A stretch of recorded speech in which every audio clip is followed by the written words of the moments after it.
ഈ 12 വർഷത്തെ ഒരു പോരാട്ടത്തെ എങ്ങനെയാണ് കാണുന്നത്? ഹൈക്കോടതി വിധി സ്വാഭാവികമായും ചാരിതാർത്ഥ്യജനകമാണോ? നല്ല വിധിയാണ്, സ്വാഗതം ചെയ്യാണ്. ചില പ്രതികൾക്ക് ഇരട്ട ജീവപര്യന്തമാണ് കിട്ടിയിരിക്കുന്നത്. നേരത്തെ വിചാരണ കോടതി ഗൂഢാലോചന ചുമത്താത്ത ആളുകൾക്ക് കൂടി ഗൂഢാലോചന ചുമത്തി ശിക്ഷ വിധിച്ചിരിക്കുകയാണ്. നല്ല ശിക്ഷാവിധിയാണ് കിട്ടിയിരിക്കുന്നത്. കോടതി പറഞ്ഞിരിക്കുന്നു അതിഹീനമായ കൊലപാതകം, രാഷ്ട്രീയ കൊലപാതകങ്ങൾക്ക് അറുതി വരുത്താനുള്ള ഒരു ഉത്തരവായി കൂടി തന്നെ ഇതിനെ കാണണം എന്നുള്ളതാണ്.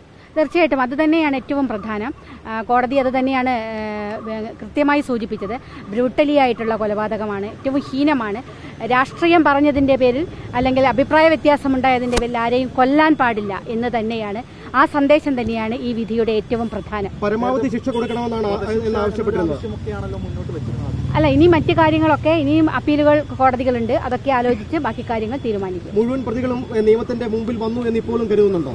ഇല്ല, അങ്ങനെ കരുതുന്നില്ല. അതുകൊണ്ടാണ് മേൽക്കോടതിയിലേക്ക് പോകുമെന്ന് പറഞ്ഞത്.